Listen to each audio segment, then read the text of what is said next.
Zixtals seized the moment. They weaponized their civilians. Not through conscription, but through enthusiasm. Their younglings created tactical simulations video games, they called them, that somehow predicted our battle strategies with impossible accuracy. Their elderly used a communications network called social media to coordinate resistance efforts across their entire planet. And their leaders? Chancellor Mordun asked, though his skepticism was beginning to waver. They broadcast our invasion coordinates to their entire population and held betting pools on which cities would fall first. Medical Officer Yinth finally spoke, her voice carrying a trauma that universal translators couldn't fully convey. They sold refreshments during bombardments. She shuddered. They offered me something called coffee while I was their prisoner, and when I refused, they seemed genuinely offended that I wouldn't appreciate their hospitality. The chamber was now completely silent. Zixtals straightened, as much as his damaged exoskeleton would allow. Honored delegates, I've served in 43 successful conquest campaigns. I've seen worlds burn and civilizations crumble. But Earth didn't break under pressure. It adapted, it improvised, and worst of all, it had fun doing it. The survivors among my crew all report the same phenomenon. Humans who seemed more concerned with documenting our defeat than preventing it. They created artistic representations of our battles, wrote musical compositions about our tactics, and somehow turned our technological superiority into what they called achievements to be unlocked. Chancellor Mordun's crystalline features had lost their lustrous shine. Commander, are you telling this council that your fleet was defeated by a species that treated warfare as entertainment? I'm telling you that we weren't defeated, Chancellor. We were absorbed into their entertainment. And according to their global communication networks, our failed invasion has inspired them to begin developing technologies specifically designed to counter future extraterrestrial threats. Zixtals' final words hung in the chamber's recycled atmosphere like a death sentence. They're preparing for us to come back. And they're looking forward to it. The vote to quarantine Sol 3 was unanimous. The motion to classify all records of the 47th Conquest Fleet was passed without debate.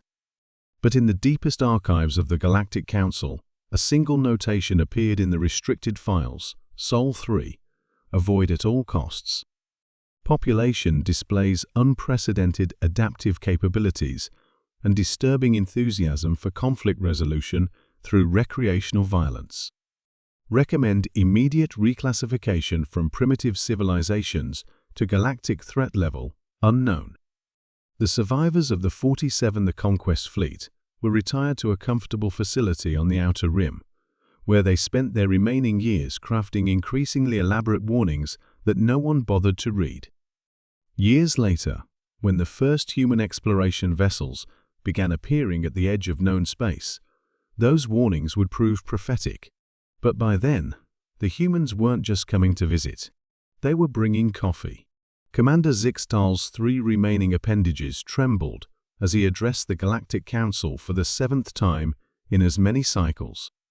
The once proud warrior's exoskeleton bore scars that pulsed with an eerie bioluminescence battle wounds that refused to heal properly, as if the very memory of Earth had infected his cellular structure. Honored delegates, he began, his translator struggling with the emotional undertones of his native Kethari dialect. I implore you once more to remove Sol 3 from all expansion protocols. That world is not what our intelligence suggests. A ripple of barely concealed mirth passed through the assembled representatives. High Chancellor Mordun of the hegemony leaned forward, his crystalline features reflecting the chamber's ambient light in prismatic patterns. Commander Zixtal, Mordun's voice carried the condescending tone reserved for the mentally unstable. Your fleet was composed of outdated vessels and undertrained crews. The loss of 99.7% of your forces can hardly be attributed to a primitive world that has barely achieved interstellar communication. Zixtal's damaged vocal cords produced a sound somewhere between a growl and a wheeze. They call themselves humans, Chancellor. And they are anything but primitive. Behind him, the handful of other survivors from the 47er Conquest fleet shifted uncomfortably. Engineer Velnara's optical stalks drooped as she remembered. Pilot Kreshtok's wings were permanently folded, unable to extend since his escape pod had crashed on Earth's moon. Medical Officer Yinth still flinched whenever anyone mentioned the word coffee, though none present understood why. The initial scans were accurate. Zixtal continued, fighting against the Council's growing impatience. Carbon-based bipeds, rudimentary nuclear capabilities, no faster than light travel.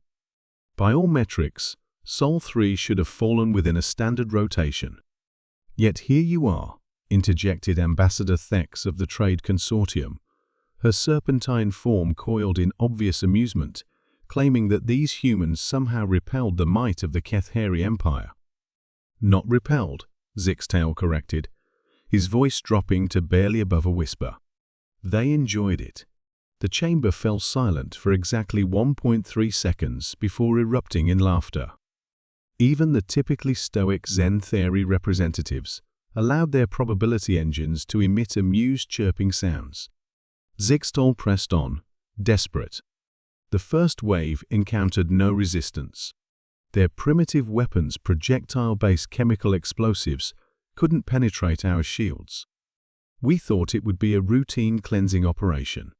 His appendages clenched involuntarily. That's when they started. Adapting. Adapting how? Chancellor Mordoun asked, though his tone suggested he was merely humoring the broken commander. They began using our own technology against us. Not stealing it, reverse engineering it in real time, during combat. Their military leaders would examine destroyed Kethari equipment and somehow understand principles that took our scientists centuries to develop. Zixtal's bioluminescent scars pulsed brighter. But that wasn't the worst part. Engineer Velnara stepped forward, her voice barely audible. They started, enjoying the challenge. Elaborate? Demanded the Chancellor. When conventional warfare failed them, they became creative. They turned their entertainment media into tactical manuals. Velnara's optical stalks swiveled in distress. They treated our invasion like some sort of recreational activity. Pilot Kreshtok finally spoke, his voice hollow. I was shot down over a settlement they called Texas. The humans who captured me, they weren't afraid. They were taking photographs. With me. As if I was some sort of amusing curiosity. The laughter in the chamber had died down, replaced by uncomfortable shuffling.